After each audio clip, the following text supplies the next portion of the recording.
അപ്പം നമ്മൾ ഒരു 6 ക്യാരറ്റ് എടുത്തിട്ടുണ്ട്. ഇന്ന് നമ്മളൊരു ദിവസം എന്ന് പറഞ്ഞാൽ ക്യാരറ്റ് കൊണ്ടുള്ള ഒരു ജ്യൂസാണ് കേട്ടോ. ഓക്കെ, ഈ ക്യാരറ്റ് ചെറുതായിട്ട് കട്ട് ചെയ്തെടുക്കുന്നു. ചെറുതായിട്ട് കണങ്ങോട്ട് കട്ട് ചെയ്തെടുക്കും കേട്ടോ.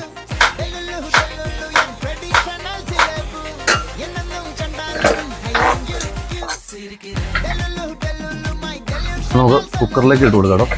അരിഞ്ഞ് വെച്ച്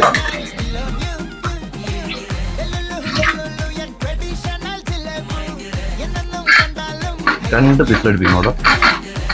2 വിസിലടിക്കാൻ നമുക്ക് കേട്ടോ. നേരത്തെ വേവിച്ച് വെച്ചേർന്ന ക്യാരറ്റ് കൂടെ വേവിച്ച വെള്ളവും ശകലം വെച്ചു. പിന്നെ നമ്മൾ എടുത്തിരിക്കുന്നതെന്ന് പറഞ്ഞാൽ നല്ല തണുത്ത പാലാണ് കേട്ടോ.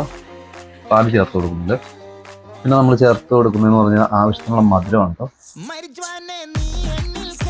വെച്ചിരിക്കുന്ന പറഞ്ഞാൽ ബദാം പരിപ്പാണ് കേട്ടോ. നനച്ച് കുതിർത്ത് വെച്ചിരിക്കുന്ന ബദാം പരിപ്പ് ഇട്ട് കൊടുക്കുന്നുണ്ട്. നമ്മുടെ ക്യാരറ്റ് ജ്യൂസ് നമ്മൾ അടിച്ചെടുക്കുന്നുണ്ട്. നമുക്കത് അരിപ്പയിലേക്ക് അരിച്ചെടുക്കാം കേട്ടോ.